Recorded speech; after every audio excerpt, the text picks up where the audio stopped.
So this statement is you're too young to have serious chronic pelvic pain issues.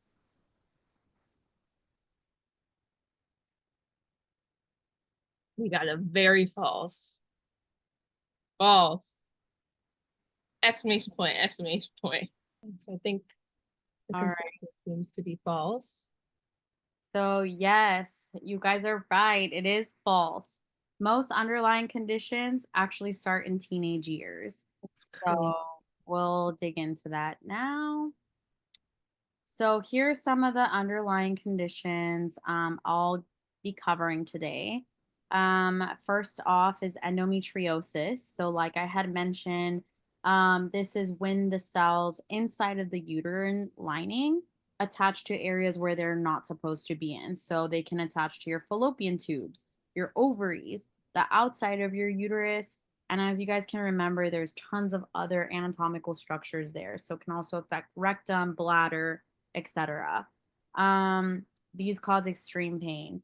Endometriosis starts at an early age, can start as soon as you start having menstrual cycles. So, no, you can certainly have chronic pelvic pain issues at a young age. Fibroids are another one. So, these are these non cancerous benign growths in the uterus that can lead to heavy bleeding and cramping. Adenomyosis, which I'll actually lump in with endometriosis because it's essentially the same thing. The only difference is that adeno is endometrial cells that invade that muscle wall of the uterus. So a little bit different in sense of like diagnostics, like the way that we diagnose them, which I'll dive into in a bit. Um, and then we have pelvic inflammatory disease, which is this chronic infection that starts to cause scarring in the pelvis. And it can cause tons of inflammation, pain, and other associated symptoms could be fevers or unusual vaginal discharge. PCOS is another underlying condition which could certainly cause issues with chronic pelvic pain. It's a little bit on the lesser spectrum, but we'll still cover it today. But PCOS is a hormonal imbalance that doesn't allow you to have regular ovulatory cycles, so you don't have periods. And therefore, it can add this additional cramping and bleeding during periods. So, on the topic of painful periods, I'm just going to go over some like fancy medical terms here. But primary dysmenorrhea, which dysmenorrhea is a word that we use for painful periods. This type is the discomfort that's normally caused by menstruation. The uterus contracts by those chemicals I mentioned, prostaglandins, and those are the things that help your uterus clamp down and shed your endometrial lining. Um, those high levels of prostaglandins can cause really intense uterine contractions that lead to pain, cramping, and discomfort. Um, and certainly can affect conditions where those endometrial cells have escaped their home, the inside of the uterus. Secondary dysmenorrhea is secondary causes of pelvic pain. So this is actually the painful aspect of it. So, this pain is due to things like all those conditions I just mentioned: endo, fibroids, adeno, pelvic inflammatory disease. They usually get worse over time and won't go away without management. Um, this can include severe ranges of pain like lower back pain, nausea, headaches, sometimes even vomiting. Can also interfere with your day to day activities like staying home from work and missing social events. So, just to start off with one of the conditions, we'll start off with PCOS. Polycystic ovarian syndrome is a common hormonal disorder that affect the way that your ovaries work. So, despite the name, because I almost thought about making this one of our myths, but you do not need to have ovarian cyst to have PCOS. Um, Misleading in the name. Unfortunately, this is just the name that the medical community has given this condition, but is not limited to that. So, really, true PCOS is this hormonal imbalance where you have too many androgens, which are the traditionally thought of as male hormones, so like testosterone, which may cause you to have irregular periods. So maybe you're not having a period every month, maybe you have a period every 3 months, etc. Or some women may not have a period for 6 months to a year. This is kind of what we see with PCOS. So, as I kind of had already gone into, irregular or missed periods is what we see. Excess hair growth. So, hair growth on your face, your chest, your stomach. Those are all signs of hirsutism, which is what we call the physical signs of having too much testosterone in your system. You can also have acne or oily skin, thinning of hair or hair loss, and weight gain or difficulty losing weight. And then, of course, fertility challenges. Um, this is a whole nother talk in itself, but I would like to make a shout out to the fact that PCOS is very real, despite what social media unfortunately promotes nowadays. Can you But explain that? There are people out there telling people that PCOS is not real? yes, so unfortunately, I think that there is like this misconception that people aren't losing weight, because they don't want to, or like because they're not trying hard enough. But there are so many, and I'm just kind of like briefly touching the surface on PCOS. There are so many other medical conditions you can have that contribute to issues with weight loss.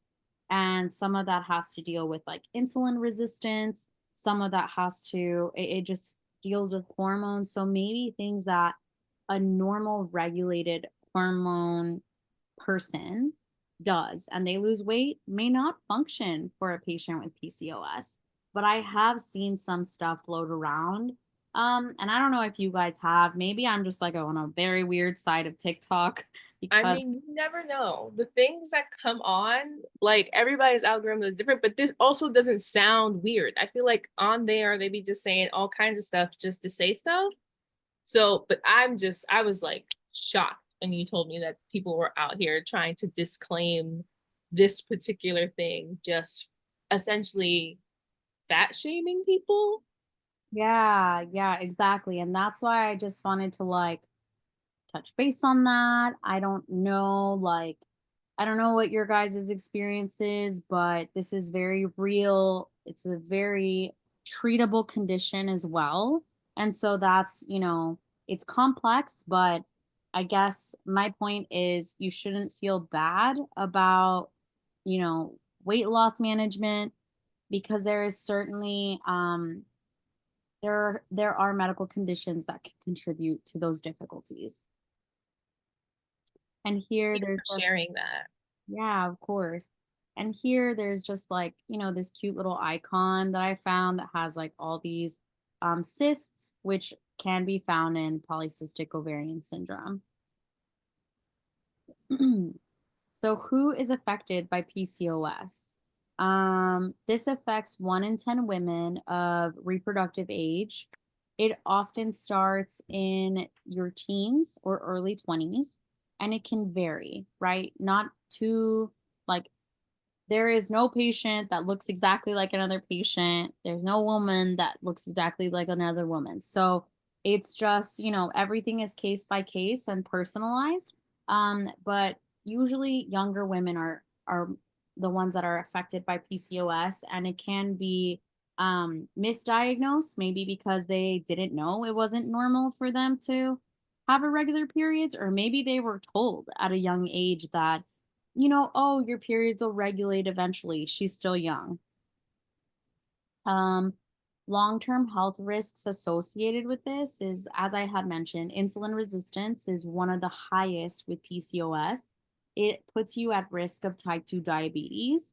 And that's just because your hormones are not balanced appropriately. Another risk is heart disease, high cholesterol, sleep apnea, mood disorders like anxiety and depression. And then at the bottom, I wrote out endometrial hyperplasia.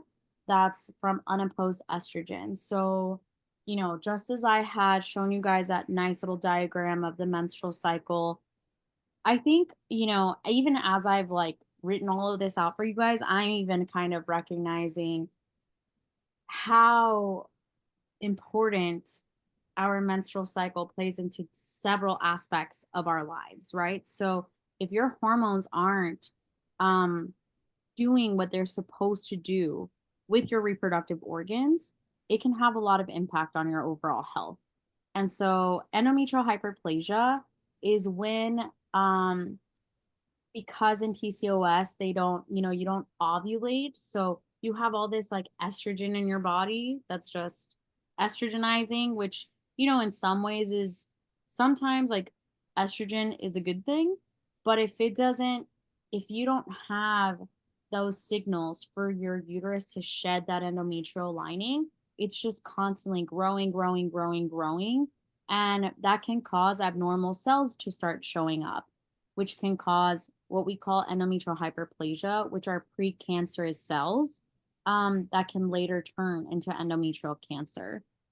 So, as someone who works in both benign and also, cancer health, I think this is something that most people don't get is that these conditions should be treated, especially because it can impact you in maybe a greater way than you wouldn't even really know.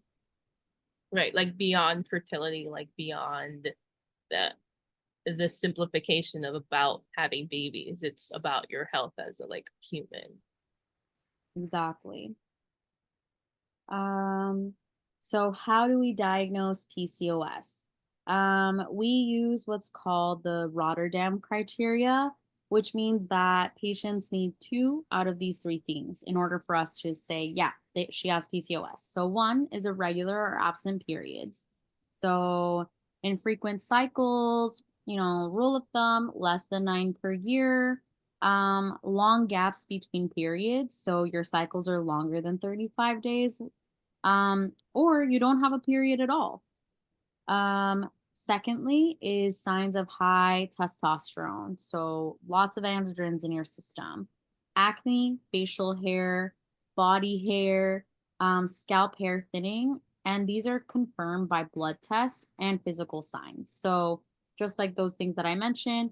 And then we would test your hormonal levels. So we would see what your androgens are doing, so what your testosterone is doing. And we typically also do test other hormones just to see what kind of imbalance is in the body. Three is polycystic ovaries on ultrasound. So I actually had a picture of that over here. Um, so as you can see, there are multiple cysts here. I don't know. It's hard for me sometimes to explain. I don't know if this makes sense, but it's like if you were to like cut the ovary in half, that's Mhm. what we're looking at here. So this is, all ovary and all these little black circles, which one of my mentors used to call like chocolate chips when we would look at these images. Like it's like a cookie, it's like a chocolate chip cookie. So we Um, shouldn't, the idea is we shouldn't have chocolate chips in you there. actually do. And I should have put a normal one in there. There's just not as much. So Oh, you I can see. see, we call this a string of pearls because it kind of looks like a string of pearls. That Hmm. is like classic PCOS. Um, Usually to have like a couple what actually looks like a chocolate chip cookie, if you can imagine, like they're like more separated. Yeah, That's got it. this is abnormal. Fascinating. It's fascinating. Mhm. Alrighty then. I know some people here watch Grays. So I'm sure they're fascinated as well.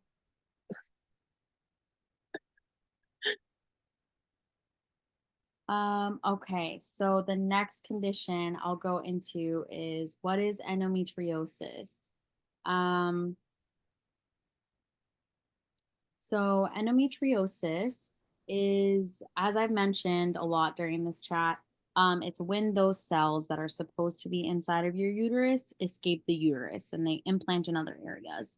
So this can be your tubes, your ovaries, your pelvic or abdominal walls, which is that peritoneal cavity, which if you can imagine, it's almost like a sack of like that's what we describe it as. It's like a sack of organs.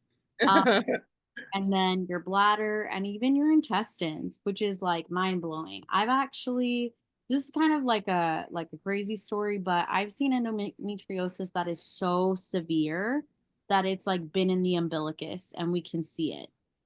No way.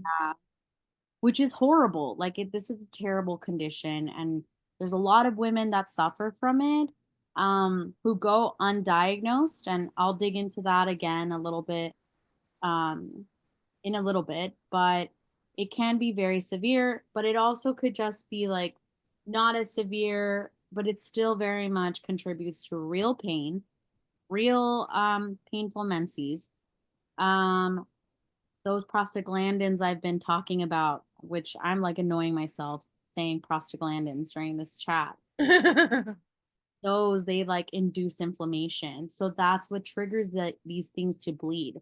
So if you can imagine, your pelvis is covered in these implants that aren't supposed to be there. And then every month they're having like their own like mini periods, for lack of better words. That's going to cause you to feel bloated. You're going to have pain wherever they're located. So, you're going to have bloating, you're going to have cramping. Sometimes it can lead to painful sex.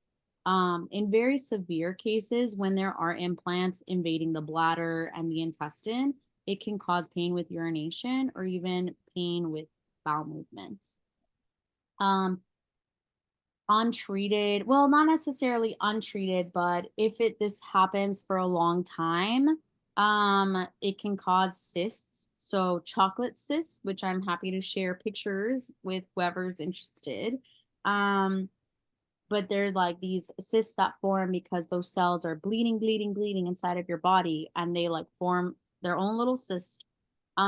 There's also adhesions that form. So that's a fancy term for scar tissue. So you have scars that are forming in your abdomen, which can cause all of these organs. As you can tell, they're all very close together to kind of start sticking to each other. So all of that can also contribute to pain and very much contribute to pregnancy issues in the future. Eh, So, who's at risk for endometriosis? People assign female at birth who are at reproductive age. So, usually anyone that's, having menstrual periods can be at risk of endometriosis. A family history. Typically, most patients will say, my mom had this, my aunt had this, early onset menstruation. So, before age 11. And you just have to think, right? Like, so the longer you are having menstrual periods, the more there's a risk of those cells escaping the cavity.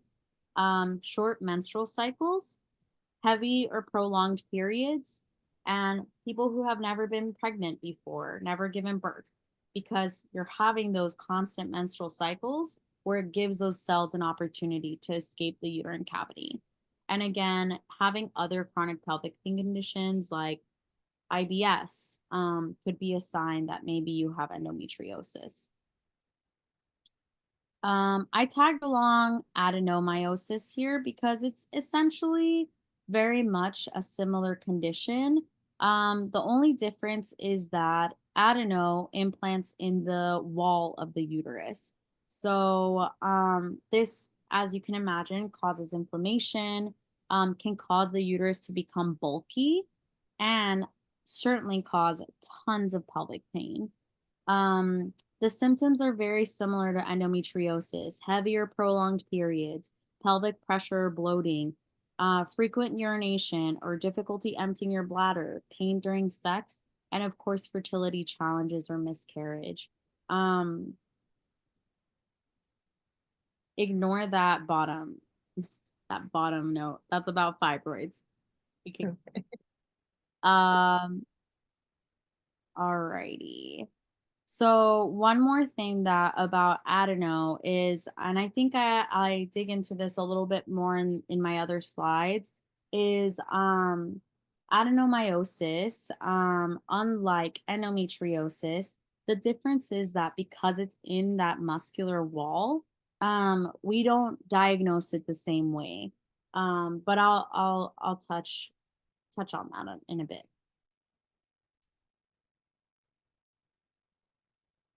So next I have another very real picture of real anatomy that deals with endometriosis coming up. So, how do we diagnose endometriosis? And this is what I wanted to talk about with adeno versus endo. So here you guys can see, I think I was able to zoom in on this earlier today. No? Okay. So here is our uterus. Here's the fallopian tubes and the round ligament. And the endometriosis is these little spots right there on the wall. So you can see that, like, sometimes they look a little bloody, sometimes they're like dark red, but those are those endometrial cell plants. Here's ovary, here we have intestine right there. So this is treated typically through a clinical diagnosis. And what that means is that we diagnose it based off of your symptoms and your history of your menstrual cycles. So tools for diagnosis are pelvic exam, ultrasound or MRI, and then laparoscopy, which is surgery. So I'd like to recap that a bit. It is often